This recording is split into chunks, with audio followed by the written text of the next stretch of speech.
পর্ব ৪। চট্টগ্রামে অনেক আনন্দের স্মৃতি থাকলেও কষ্টের স্মৃতিও কম ছিল না। জিয়াউর রহমানের মৃত্যুকে কেন্দ্র করে যেসব সামরিক অফিসারের ফাঁসি ও বিভিন্ন মেয়াদে শাস্তি দেওয়া হলো, তাদের মধ্যে ২-৩ জন আমার খুব পরিচিত, কাছের ছিলেন। চট্টগ্রাম বিশ্ববিদ্যালয় বর্তমান উপাচার্য শিরিন আক্তারের স্বামী সদ্য প্রয়াত বীর মুক্তিযোদ্ধা অবসরপ্রাপ্ত মেজর লতিফুল আলম চৌধুরী ছিলেন একজন। 10 বছরের সাজা হয়েছিল তার। একটা ছোট মেয়েও ছিল তাদের। সেই সময় শিরিন বাংলা বিভাগের ছাত্রী, প্রায় আমাদের বাসায় আসত। খুব কাছ থেকে তার কষ্ট চোখের সামনে দেখেছে। কখনো কখনো আমাদের বাসাতেই অসহায়ের মতো ভাবলেশহীনভাবে শুয়ে থাকত। মাঝে মাঝে আমি ওকে গাড়ি চালিয়ে বিশ্ববিদ্যালয়ে দিয়ে এসেছি। শিরিন এখনও সব কিছু খুব কৃতজ্ঞতার সাথে স্মরণ করে। উল্লেখযোগ্য ঘটনা ছিল আরও। 1981-তে দেশে ফেরার পর শেখ হাসিনা দেশ জুড়ে ব্যাপক গণসংযোগ শুরু করলেন। তারই এক পর্যায়ে আসলেন চট্টগ্রামে। হঠাৎ আনিসুজ্জামান খবর পেল তার সঙ্গে দেখা করতে চট্টগ্রাম বিশ্ববিদ্যালয়ে তিনি আসতে চান। আগে জানলে সেই তার সাথে দেখা করত। তবে সে খবর পৌঁছাবার আগেই আমাদের চট্টগ্রাম বিশ্ববিদ্যালয়ের বাসায় হাজির হলেন শেখ হাসিনা। সেই বহুকাল পর দেখা হলো শিক্ষক ছাত্রীর। ভীষণ আবেগপ্রবণ হয়ে পড়েছিলেন তিনি। তার আবেগ দেখে আমরাও আপ্লুত না হয়ে পারিনি। এই দেখা আর আগের দেখার সময়ের মাঝে কত কিছু না বদলে গেছে। রুচি সেই সময় ঢাকায় ছিল, আর সুচি ও আনন্দ মনে হয় পাড়ার কোনো পিকনিকে গিয়েছিল বন্ধুবান্ধবদের সঙ্গে। ওদের দুজনকে ডেকে পাঠানো হলো। আনন্দ তার অটোগ্রাফ বইয়ে শেখ হাসিনার স্বাক্ষর নিল। মাধ্যমিক ও উচ্চ মাধ্যমিকে মেধা তালিকায় স্থান করে নেওয়া রুচির বিশ্ববিদ্যালয়ে ভর্তি হতে কোনো সমস্যাই হলো না। চট্টগ্রাম ও ঢাকা বিশ্ববিদ্যালয় দুটোতেই পরীক্ষা দিল। ইতিমধ্যে আমিও ভাবছি চট্টগ্রামে অনেক দিন থাকা হলো, এবার ঢাকায় ফেরা দরকার। বাচ্চারাও বড় হচ্ছে। সব কিছু চিন্তা করে রুচিকে ঢাকাতেই ভর্তি করলাম তার পছন্দের অর্থনীতি বিভাগে। ও আমার মায়ের বাসায় থেকে বিশ্ববিদ্যালয়ে যাতায়াত করত। আমার ছোট ভাই ও বাড়িতেই থাকতো, আর থাকতো আমার খালাতো ভাইরা। আমার বাকি 5 ভাই বোনদের মধ্যে 4 জনই তখন ঢাকাতেই। ফলে রুচির আদর যত্ন যাতায়াত কোনো কিছুতেই কোনো অসুবিধা হতো না। 1983 সালের কোনো এক সময় পরীক্ষা পেছানো নিয়ে চট্টগ্রাম বিশ্ববিদ্যালয়ের ছাত্রদের আন্দোলন শুরু হলো। ছাত্ররা উপাচার্য আব্দুল আজিজ খানের কাছে তাদের দাবি পেশ করলে তিনি অনুষদের ডিন, আবাসিক হলের প্রভোস্ট এবং বিভাগীয় চেয়ারম্যানদের ডেকে ছাত্রদের দাবি দেওয়ার ব্যাপারে আলোচনা শুরু করেন। এই খবর পেয়ে ছাত্রছাত্রীরা জড়ো হতে থাকলো সেখানে। ধীরে ধীরে তাদের সংখ্যা বাড়তে থাকলো। বিপদের শঙ্কা দেখে একসময় উপাচার্যের সচিব এসে বললেন গাড়িগুলো সরিয়ে রাখতে। আনিসুজ্জামান গাড়ির চাবি দিয়ে বলল গাড়ি উত্তর ক্যাম্পাসে কারো বাড়ির সামনে রেখে দিতে। একটু পরে ছাত্রছাত্রীরা ঘোষণা করল ওদের দাবি দেওয়া আদায় না হওয়া পর্যন্ত তারা শিক্ষকদের ঘেরাও করে রাখবে। সারা রাত শিক্ষকরা উপাচার্যের অফিস কক্ষে অবরুদ্ধ হয়ে থাকল। ভোরের দিকে ওরা সিদ্ধান্ত নিল যেমন করেই হোক বেরিয়ে যাবে। এত আকস্মিকভাবে ওরা বের হলো যে ছাত্রছাত্রীরা আর বাধা দিতে পারল না। ওখান থেকে বেরিয়ে উত্তর ক্যাম্পাস থেকে গাড়ি নিয়ে বাসায় সোজা না চলে গিয়ে আনিসুজ্জামান ভাবল উপাচার্যের অফিসের কাছ থেকে ক্যাম্পাসের কয়েকজন শিক্ষককে তুলে নেবে। সেখানে পৌঁছানোর সঙ্গে সঙ্গে ছাত্ররা গাড়ির সামনের ও পেছনের কাঁচ ভেঙে দিল। অকুস্থলে ফিরে যাওয়ায় সহকর্মীরা ওকে অনেক বকাবকি করলেন। ছাত্রদের এই অসঙ্গত আচরণে আনিসুজ্জামান খুব ব্যথিত হয়। ও বাসায় এসে আবার হেঁটে যখন সহকর্মীদের কাছে যাওয়ার চেষ্টা করল, তখন দেখল ভাঙা কাছে তার পায়ের আঙুল কেটে গেছে। ডক্টর আখতারুজ্জামান তাকে শুশ্রূষা করলেন। এই খবর ছড়িয়ে পড়লে শিক্ষকেরা নিজের বাসায় না গিয়ে আমাদের বাসায় এসে জমায়েত হলেন। ওদের স্ত্রীরাও আমায় সাহায্য করতে চলে এলেন। অনেকে সঙ্গে আনলেন চা, চিনি, দুধের টিন, বিস্কিট। আগের রাতে ওখানে যারা উপস্থিত ছিলেন না তারাও অনেকে চলে আসলেন। উপাচার্যও এসে উপস্থিত হলেন একসময়। আমাদের বাড়ি মুহূর্তেই সংকট নিরসন কেন্দ্রের পরিণত হল। ঘণ্টাখানেকের মধ্যে শহর থেকে এক বাস ভর্তি শিক্ষক আসলেন। প্রাক্তন ভিসি ও ইউজিসি চেয়ারম্যান মান্নান ভাই ঘরে ঢুকতেই বললাম, শহর থেকে যারা এসেছেন ওদেরকে চা খেতে আসতে বলেন। কথাটা শুনে উনি আমায় বকা দিলেন। ভাবি, আপনার মাথা কি খারাপ? এতগুলো মানুষকে আপনি চা খাওয়াবেন? বললাম, আমি একলা না, অন্য ভাবিরাও আছেন। আমরা যৌথ পরিবারের মতন এখানে বসবাস করি। যাই হোক, চট্টগ্রাম বিশ্ববিদ্যালয়ে থাকাকালীন সবচেয়ে বড় সংকটগুলোর এই একটা শেষ হয়েছিল কিছু ছাত্রকে বহিষ্কারের মধ্য দিয়ে। সেটাতেও আনিসুজ্জামান খুব কষ্ট পেয়েছিল। একদিন কয়েকজন শিক্ষক মহিলা সমিতির কাছে অনুরোধ করলেন আমাদের নিপবন স্কুলের ঘরটা শিক্ষকদের জন্য সন্ধ্যা 6টা থেকে 9টা পর্যন্ত ব্যবহার করার জন্য ওরা কন্ট্রাক্ট ব্রিজ খেলবেন। প্রথমে মজা করে বললাম, যদি জুয়া খেলেন তাহলে লাভের অর্ধেকাংশ আমাদের স্কুলের জন্য দিতে হবে। পরে আমরা ঘরটা ওদের ব্যবহারের জন্য অনুমতি দিলাম, জুয়া খেলবেন না বলে 100% নিশ্চিত করায়। মহিলা সমিতির সভা শেষে একদিন একজন বললেন, এদের যে কী হয়েছে, প্রতিদিন তাস খেলা লাগে, আমার একদম পছন্দ না। অন্য আরেকজন বললেন, ভাবি, আমার তো ভালোই লাগে, কারণ বাসায় থাকলে বলে তেল পেঁয়াজ দিয়ে মুড়ি মাখিয়ে দিতে, নয়তো কিছু ভেজে দিতে, কিংবা অন্য খাবারের অর্ডার দিতে। হয়তো আবার বলবে মাথা কেমন করছে, একটু টিপে দাও, নানা রকম আবদার। তার চেয়ে ওই 3 ঘন্টার জন্য ক্লাবে গেলে আমি নিশ্চিন্ত মনে টিভিতে গান, নাটক, ছবি সব দেখতে পারি। দুই পক্ষের যুক্তি শুনে আমি মজা পাই।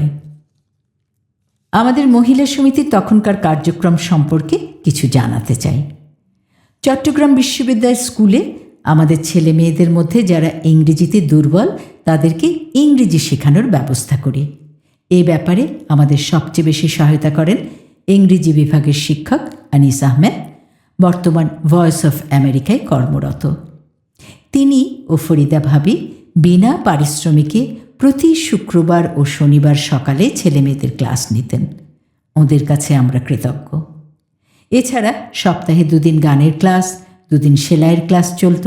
শিক্ষকরা আসতেন শহর থেকে। এর মধ্যে ভাবলাম, মহিলাদের যদি টাইপিং শেখানোর ব্যবস্থা করি তাহলে ওরা ঘরে বসে কিছু উপার্জন করতে পারবে। কিন্তু টাইপরাইটার কোথায় পাওয়া যায়?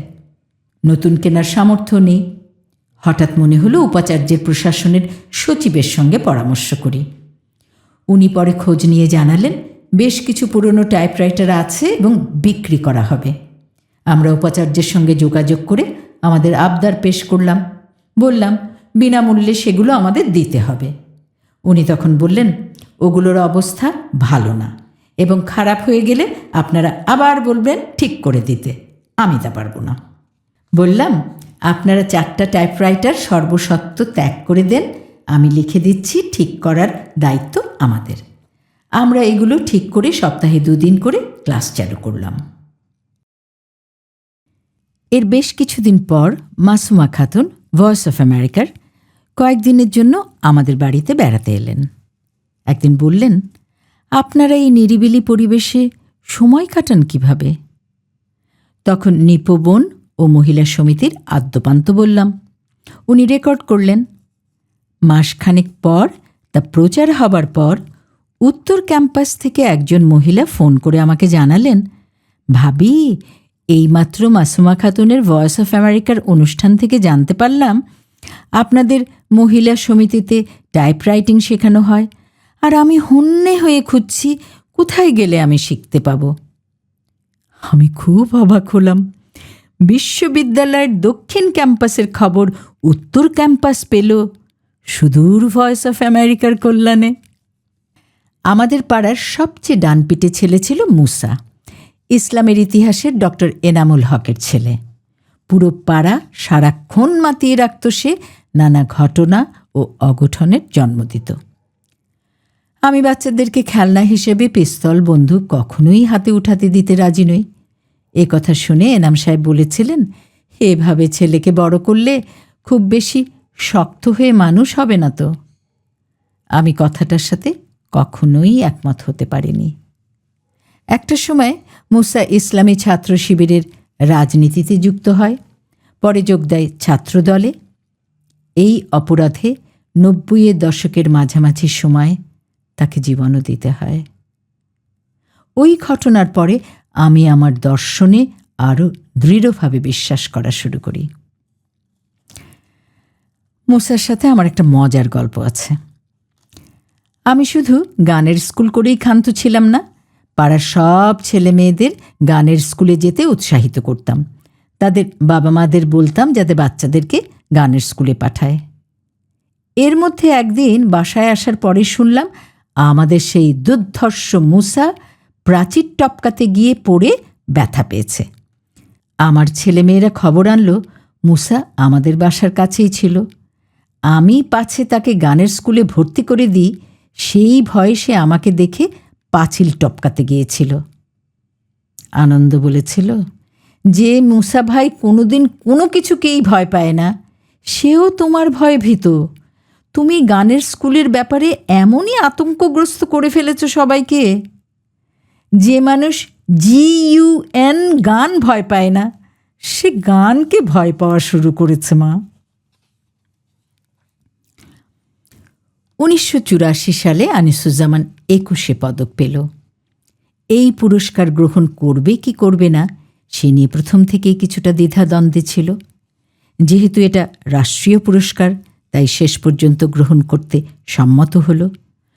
তবে সরকার যেহেতু গণতান্ত্রিকভাবে নির্বাচিত নয়, তাই সেই সরকার প্রধানের হাত থেকে পুরস্কার নিতে সে অপারগতা জানাল। তার হয়ে রাষ্ট্রপতি এরশাদের হাত থেকে আমি পুরস্কার গ্রহণ করলাম। এর কিছুদিন আগে তৎকালীন সচিব মঞ্জুরে মাওলা ভাই আনিসুজ্জামানকে ফোনে জানিয়েছিলেন সরকার তাকে ২১শে পদক দিতে চান। ওর কাছ থেকে একটু সময় চেয়ে নিল। আনিসুজ্জামান খুব অবাক হয়ে গিয়েছিল, কারণ তখন সারা দেশে এরশাদ বিরোধী আন্দোলন চলছে এবং সেই উপলক্ষে নানা ধরনের বিবৃতি দিচ্ছে। আমায় বলল, ২১শে পদক রাষ্ট্রীয় সম্মান, যে সরকারি দায় মনে হয় আমার গ্রহণ করা উচিত। ওর সঙ্গে গাফফার চৌধুরী ও শিল্পী কাইয়ুম চৌধুরীও ২১শে পদক পান। ওই সময় তাদের সবার স্বৈরাচার বিরোধী অবস্থান স্পষ্ট। গাফফার চৌধুরীও সরকারের বিরুদ্ধে খুব লেখালেখি করছিলেন তখন। ওর পদক পাওয়ার পেছনে ডক্টর মজিদ খানের একটা বড় ভূমিকা ছিল। এরা সরকার বিরোধী হলেও দেশে তাদের যে বড় ভূমিকা আছে, তিনি সেই যুক্তি দিয়েছিলেন। আনিসুজ্জামান শুনেছিল মজিদ খান সাহেব রাষ্ট্রপতি এরশাদকে বুঝিয়েছিলেন, যার গান গেয়ে ২১শে ফেব্রুয়ারির ভোর হয় তাকে ২১শে পদক না দিলে লজ্জার বিষয়।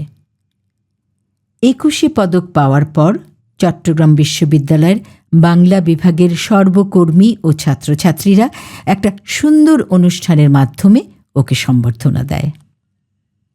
এর মধ্যে আমি ঢাকায় ফেরার জন্য আনিসুজ্জামানকে চেষ্টা করতে বলি। ইতিমধ্যে ১৯৮৩ সালে রুচিকে ঢাকা বিশ্ববিদ্যালয় অর্থনীতি বিভাগে ভর্তি করেছি। সূচির মাধ্যমিকের ফল বেরোলে ওকে ভর্তি করতে হবে উচ্চ মাধ্যমিকে, তারপর আনন্দ ক্লাস 8-এ তখন। সুতরাং এই সময় ঢাকা যেতে না পারলে অন্তত ২-৩ বছর আর যাওয়া হবে না। তাছাড়া ঢাকায় ভাগ্নাভাগ্নিরা বড় হয়েছে, বিয়ে হচ্ছে একে একে, ঘন ঘন ঢাকায় যাতায়াতও কঠিন। আমরা দূরে থাকলেও আমাদের ২ বৃহত্তর পরিবার যৌথ ও একান্নবর্তী পরিবারের নিয়মকানুন মেনে চলত, তাই কোনো বিয়েতেই আমরা অনুপস্থিত থাকতে চাইতাম না।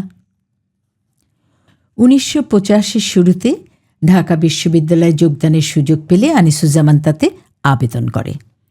ঢাকা থেকে ফিরে একদিন বিশ্ববিদ্যালয় ক্লাবে গেল, আর ফিরে এসে বলল, চট্টগ্রাম বিশ্ববিদ্যালয়ের উপাচার্য নিয়োগের জন্য সিনেট ৩ জনের নামের একটা প্যানেল করবে। ৪ দিন পরই নির্বাচন। আমাকে সবাই প্রতিদ্বন্দ্বিতা করতে বলেছে।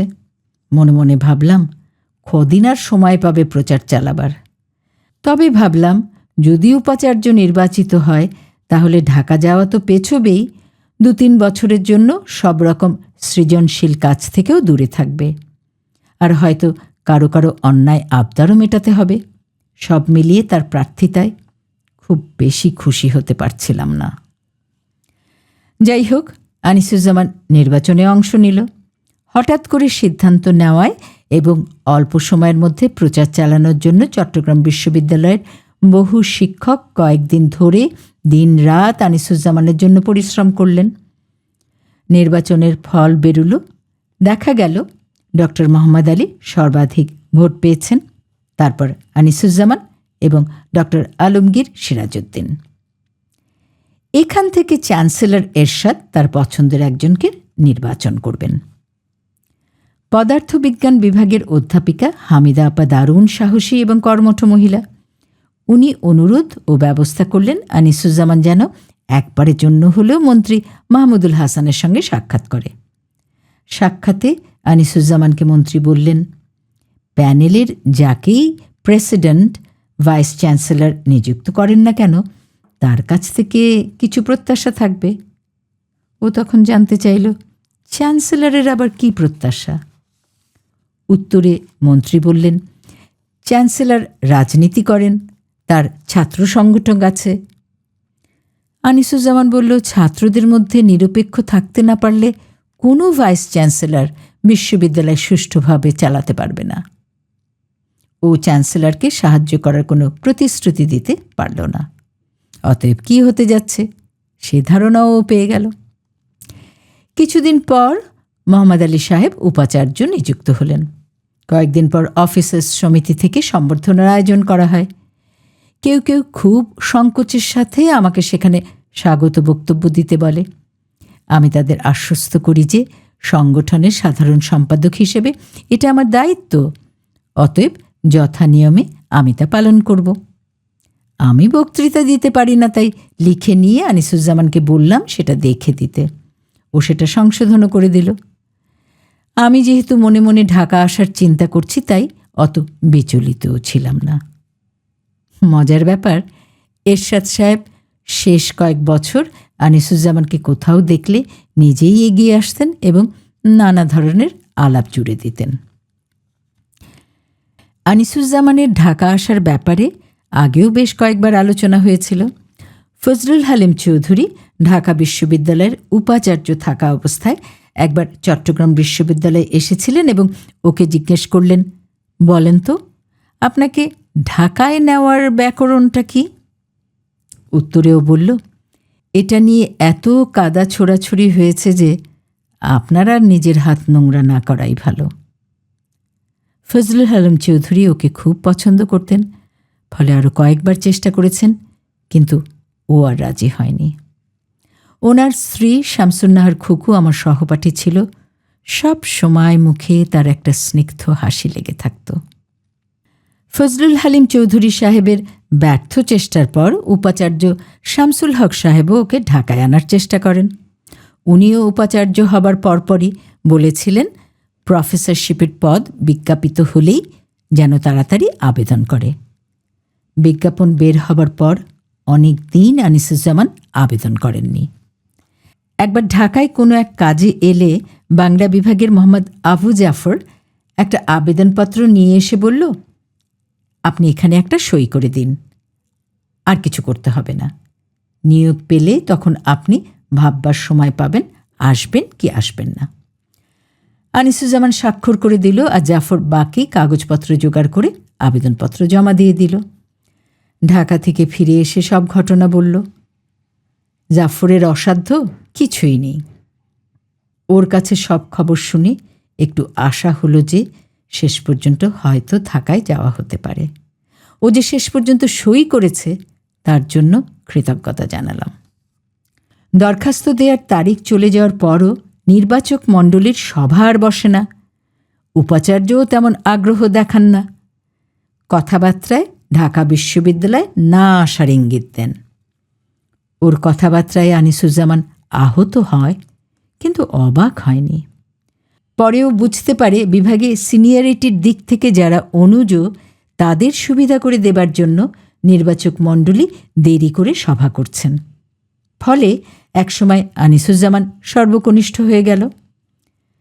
ঢাকা বিশ্ববিদ্যালয়ে নিয়োগপত্র পেল মে মাসে।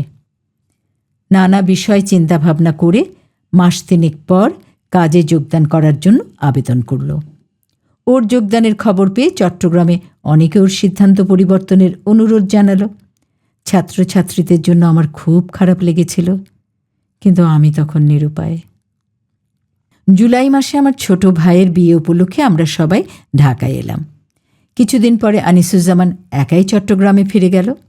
সেই সময় চট্টগ্রাম বিশ্ববিদ্যালয়ে ছাত্র শিক্ষক কর্মচারীদের এক অভূতপূর্ব আন্দোলন হলো। আনিসুজ্জামানকে তারা চট্টগ্রাম বিশ্ববিদ্যালয় থেকে ঢাকা বিশ্ববিদ্যালয়ে আসতে দেবে না। বাসার সামনে অবস্থান ধর্মঘট করেছিল আগত সকলে মিলে। ভাগ্য ভালো, আমরা পরিবারের অন্য সদস্যরা কেউই তখন বাসায় ছিলাম না। ধর্মঘটের এক পর্যায়ে এক ছাত্র আত্মাহুতির হুমকিও দিল। কারো কারো ভাষ্য অনুযায়ী সে এক বোতল কেরোসিন নিয়ে এসেছিল সঙ্গে। খুব সম্ভবত ছেলেটার নাম ওয়াহাব, জাতীয়তাবাদী ছাত্রদলের এক নেতা ছিল সে। পরে উপাচার্য ও রেজিস্ট্রারের সহায়তায় তাদেরকে নিবৃত্ত করা হয়। চট্টগ্রামের সংবাদপত্রে এই অভূতপূর্ব ঘটনার সংবাদ প্রকাশিত হয়েছিল। আজ বহু বছর পর অবাক হয়ে চিন্তা করি, এই ধরনের আন্দোলন আর কখনো হয়েছিল কিনা। খুব দুঃখ নিয়ে দেখি এখনকার আন্দোলনের সম্পূর্ণ বিপরীত চিত্র। একজন শিক্ষককে বিশ্ববিদ্যালয় থেকে চলে যেতে বলার জন্য আন্দোলন হয়।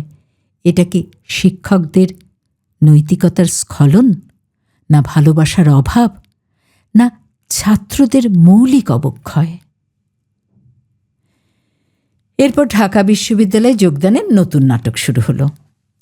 রেজিস্ট্রারকে আনিসুজ্জামান চিঠি দিয়ে জানালো 1985 সালের 19 অগস্ট ঢাকা বিশ্ববিদ্যালয়ে যোগ দেবে। সম্ভবত অগস্ট মাসের 4 তারিখে সূচির মাধ্যমিক পরীক্ষার ফল বেরুল।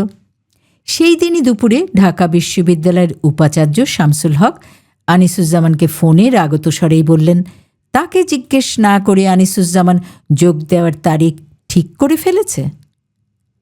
এও জানালেন উনি পরে তারিখ জানালে আনিসুজ্জামান ঢাকা বিশ্ববিদ্যালয়ের বাংলা বিভাগে যোগ দেবে। ইতিমধ্যে চট্টগ্রাম বিশ্ববিদ্যালয়ে পদত্যাগ জমা দিয়ে দেওয়ায় আমরা অনিশ্চয়তার মধ্যে পড়ে গেলাম।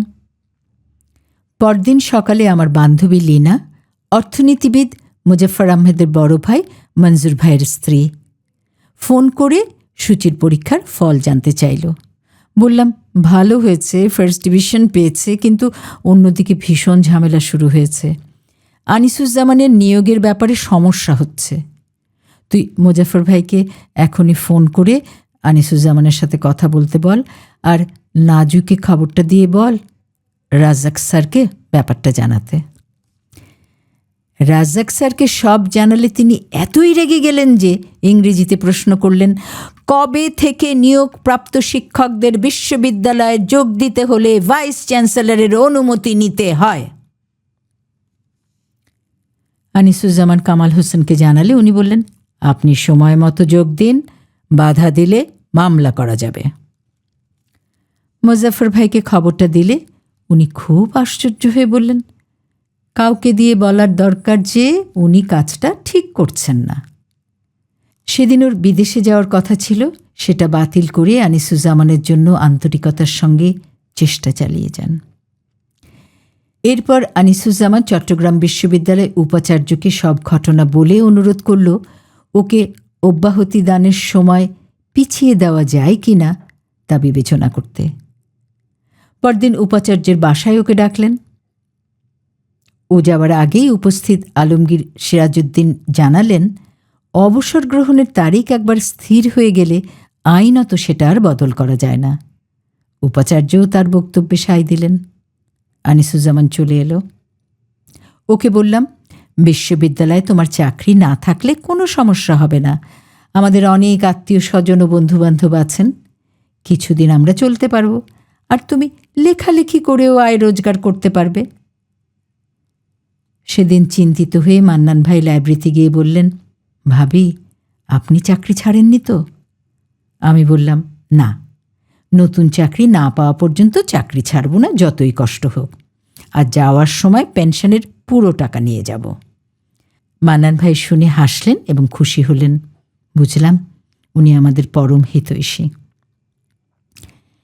এরপর শামসুল হক সাহেবকে বন্ধুবান্ধবদের অনেকে আনিসুজ্জামানের যোগদানের ব্যাপারে ন্যায়সঙ্গত সিদ্ধান্ত নিতে বলেছিলেন, কিন্তু কোনো কাজ হয়নি।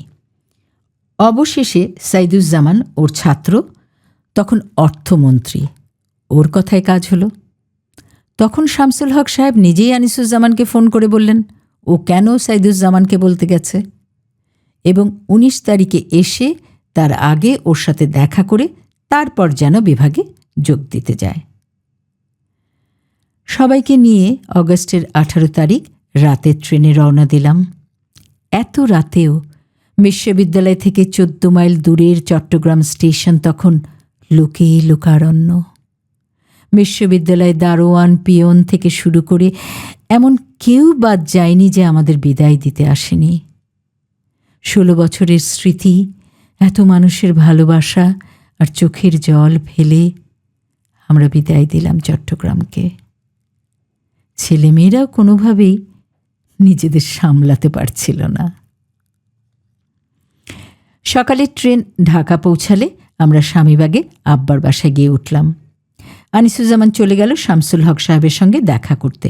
উনি বললেন, এখান থেকে বের হয়ে বিভাগে গিয়ে জয়নিং রিপোর্ট দিয়ে সোজা বাড়ি চলে যাবেন, টিএসসির দিকে যাবেন না।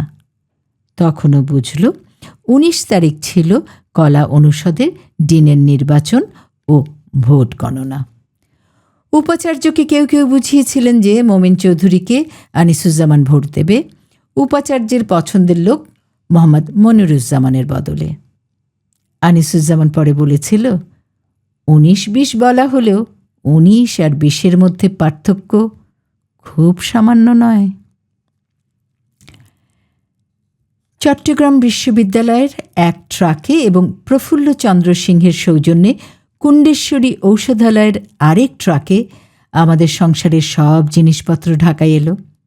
আজিজ ওর কোল্ড স্টোরেজের লোকজন ও কার্টুন পাঠিয়ে আনিসুজ্জামানের সমস্ত বই প্যাক করার ব্যবস্থা করে দিল। বইপত্র সব রাখা হলো আমার ছোট বোন শিমুর বাড়িতে, বোন জামাই মোবারকের তত্ত্বাবধানে। কিছু জিনিস নাজুর বাসায়ও রাখলাম। আনিসুজ্জামান আর বাচ্চাদের ঢাকায় রেখে আমি প্রায় 7-8 মাস চট্টগ্রাম বিশ্ববিদ্যালয়ে গ্রন্থাগারের চাকরি চালিয়ে গেলাম। চাকরির 10 বছর পূর্ণ হলে আর্থিকভাবে কিছুটা লাভবান হওয়া যাবে, এই আশায় এই সময়টা ঢাকা থেকে চট্টগ্রাম যাওয়া আসা করতাম আর থাকতাম চট্টগ্রামে বাবুর বাসায়। ও তখন আজিজের ব্যবসার কাজে চট্টগ্রামে থাকত। প্রতিদিন আমাকে বিশ্ববিদ্যালয় বাস যেখানে আসতো সেখানে নামিয়ে দিত, আবার নিয়েও আসতো। এর মধ্যে একদিন আমি ঢাকা বিশ্ববিদ্যালয় গ্রন্থাগার ও ব্যবসায় প্রশাসন ইনস্টিটিউটে চাকরির দরখাস্ত করি। ঢাকাতে আনন্দকে ভর্তি করা হলো ইউনিভার্সিটি ল্যাবরেটরি স্কুলে, আর সূচি ভর্তি পরীক্ষা দিল ভিকারুন্নেসা স্কুল ও কলেজ এবং হোলি ক্রস কলেজে। ভিকারুন্নেসার পরীক্ষার ফল বের হতেই অধ্যক্ষা হামিদা আলী আমায় বললেন, আমার স্যারের মেয়ে আমার কলেজেই পড়বে। ফলে হোলি ক্রস কলেজে পরীক্ষার ফলাফল আর দেখতে যাওয়া হলো না। আনিসুজ্জামান ঢাকায় এসে শুরুতে একদম ভালো ছিল না। প্রথম কারণ ঢাকায় আসা, আর দ্বিতীয় কারণ আসার আগে 25 বছরের অভ্যাস সিগারেট খাওয়া ছেড়ে দেওয়া। উইথড্রল সিনড্রোম খুব প্রবল হয়ে গিয়েছিল। আমি পরিষ্কার বুঝতে পারছিলাম ও ওখানে থাকলে পদে পদে বিব্রত হতো, জীবনটা হতো দুর্বিষহ। ঢাকায় বাংলা বিভাগে ও চেয়ারম্যানের দায়িত্ব নাও পেতে পারে শুনে বলেছিলাম, চট্টগ্রাম বিশ্ববিদ্যালয় সভাপতির দায়িত্ব নিয়েছ, কারণ ওখানে অন্য কোনো কাজ করার সুযোগ ছিল না। ঢাকায় এসব দায়িত্ব না নিয়ে অনেক সৃজনশীল কাজ ও সভা সমিতির অনেক কাজ আছে, ওগুলোই করবে। আর প্রচুর আত্মীয় স্বজন ও বন্ধুবান্ধব আছেন যাদের সাহচর্য এই 16 বছর পাওনি। পুকুরের পানিতে অবগাহন না করে সমুদ্রের পানিতে করো। আমি মনে করি শিক্ষকদের বৃহত্তর পরিসরে জ্ঞানের অ্যাসিমিলেশন ও ডিসেমিনেশন খুবই প্রয়োজন। ঢাকা বিশ্ববিদ্যালয়ে বাড়ি পাবার আগ পর্যন্ত প্রায় 1 বছরের বেশি আমরা ছিলাম স্বামীবাগে আমার আব্বার বাড়িতে। রুচি তো আগেই থাকতো, পরে যুক্ত হয়েছিলাম আমরাও। আমরা আসার ঠিক আগের মাসেই সদ্য বিয়ে করা আমার ভাই আর তার বউ ঝিনুক থাকতো এ বাড়িতে, যদিও মাঝে মধ্যে চট্টগ্রামের বাড়িতেও থাকতো তারা। আগেকার দিনের বিশাল বাসা হওয়ায় আমাদের খুব বেশি সমস্যা হতো না। জমানো ছুটিগুলো ব্যবহার করে বেশ কদিন ঢাকা চট্টগ্রাম যাতায়াত করে অবশেষে 1986 সালের এপ্রিলে চট্টগ্রাম বিশ্ববিদ্যালয় গ্রন্থাগার থেকে পদত্যাগ করলাম।